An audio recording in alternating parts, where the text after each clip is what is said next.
Sigamos hablando de la ética, de la variación, de la intervención sobre la reproducción y la vida humana. La situación en la que estamos ahora podríamos calificarla como de una eugenesia de segunda generación. La eugenesia, término que fue acuñado por Francis Galton, el primo de Darwin, venía a decir que nazca solo lo bueno. Y tiene dos aspectos: la eugenesia negativa, es decir, impedir que vivan seres que se consideran depravados, deformes, que no son productivos, que no son deseables en la sociedad.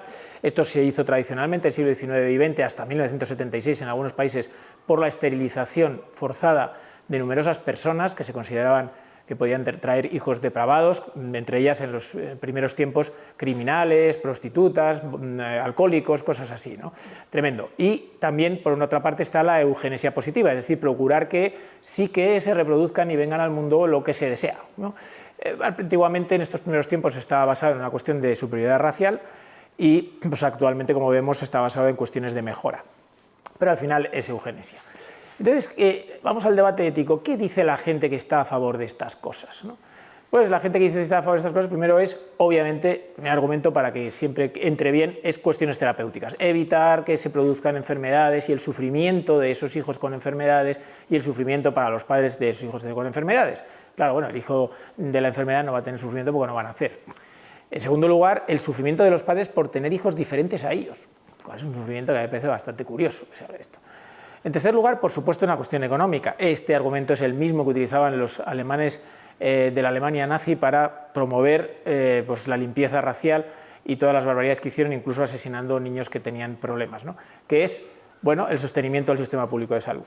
Estos elementos son muy caros, van a producir muchos gastos a lo largo de toda la vida y esto no se puede permitir. Siguiente cuestión. A favor de esto. Bueno, pues un poco la responsabilidad de los padres. Si tú eres un buen padre, querrás buscar para tu hijo un mejor colegio. Pues ¿cómo no vas a buscar también para él sus mejores genes, ¿no? Pues con ese argumento pues vamos a ir muy lejos. Y luego hay una cuestión que es interesante, que es el liberalismo reproductivo. Aquí esto hace que, si vamos a la política, curiosamente se encuentren muy cerca a los dos extremos del arco político. Es decir, en lugares donde gobiernan partidos considerados muy a la derecha del espectro político, están a favor de este tipo de técnicas. ¿Por qué? Porque consideran que el Estado no puede poner límite ninguno a las intenciones reproductivas de nadie. ¿Usted tiene dinero? Pues bueno, pues si usted puede diseñarse un bebé, pues como tiene usted dinero, fenomenal, el Estado no es nadie para decirle a usted nada. Claro, aquí se olvida, por supuesto, que una decisión como diseñar un bebé puede tener un efecto sobre toda la especie, porque esa persona después va a reproducirse, y aparte que estamos hablando de un tercero, que también tiene sus derechos y el Estado tiene la obligación de cuidar de ellos. Y por el otro lado, obviamente sabemos que cualquier cuestión antropológica que huela de lejos a una antropología que pueda considerarse cristiana, pues evidentemente es rechazado. Entonces todo lo que se dice en este sentido evidentemente está rechazado. Y esa es un poquito la situación. Muchas cosas están en el lado negativo. Para empezar, si ponemos de moda una serie de genes, vamos a disminuir la biodiversidad humana, y eso ya sabemos que, como la consanguinidad, no es nada bueno. Pero luego, además, todas estas nuevas técnicas implican el descarte de los embriones que no cumplan con los requisitos queridos, de los embriones que no hayan salido bien editados. Y entonces aquí, es decir, realmente, ¿qué es lo que consideramos que tiene que tener una persona futura para poder ser admitida en este mundo? Es decir, ¿por qué nos arrogamos el derecho de decidir quién puede nacer y quién no? ¿Hasta dónde llega una discapacidad, hasta dónde llega una malformación para decir, no, usted aquí no puede venir porque no es una persona útil, porque no va a producir, porque nos va a producir gastos, porque nos va a producir infelicidad, etcétera, ¿no? Y desde dónde se sigue, además, que personas que tengan algún tipo de problema de salud verdaderamente sean totalmente negativas en su impacto en la sociedad, porque las encuestas no dicen esto, ¿no? Las familias que, por ejemplo, tienen un niño que tiene a lo mejor un síndrome, como puede ser el síndrome de Down, para nada son familias infelices, son familias muy estructuradas, son familias donde se produce una gran ola de solidaridad, donde desde luego no saben cómo vivir sin ese elemento que suele nuclear a toda la familia, ¿no? Al final la felicidad siempre se encuentra por caminos paradójicos y este es un ejemplo más. Por lo tanto, esto de decir que hay gente que no merece vivir es desde luego muy discutible. Y además, ¿dónde vamos a poner el límite? Porque cuando hayamos llegado a eliminar a todos esos elementos, pues bajaremos un poco el umbral de lo necesario. A lo mejor hasta con la falta de un dedo no podemos ya nacer a esta sociedad, ¿no? Y ya hay comisiones en algunos países europeos intentando establecer dónde está el límite de una malformación para considerarse indeseable para la vida. ¿Qué va a pasar también con las personas que ya tienen esas disfunciones, esas discapacidades y que están actualmente en el mundo, ¿cómo les va a mirar la sociedad? O las que nacen en familias que se niegan a aplicar este tipo de procedimientos, ¿no? Esto ya está pasando en algunos casos.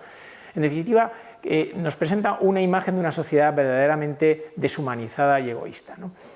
Pero esto es desde el punto de vista del descarte, pero ya desde el punto de vista de la mejora, al final lo que estamos hablando es poniendo el foco en los derechos de la paternidad. Y la paternidad no es un derecho positivo, la paternidad es un derecho negativo, es decir, no te la pueden impedir. No es justo que haya leyes como las que hubo en países autoritarios como China impidiendo que tuvieras más de un hijo, que tuvieras más de 2 hijos. Eso desde luego no es aceptable. Pero un Estado no se tiene que ocupar de que tú tengas hijos y menos aún de que tengas los hijos que te apetezca tener y como sea, ¿no? Pero haciendo esto lo que ponemos es el foco en los derechos de la persona que quiere tener ese hijo y no en los derechos de él que van a hacer, que eso es lo que tiene que importarle a la sociedad. Es decir, le damos como una potestad unímoda para hacer con el resultado de sus combinaciones genéticas lo que quiera, descartarlos, tirarlos, mejorarlos, etcétera. Pero realmente tenemos derecho a eso.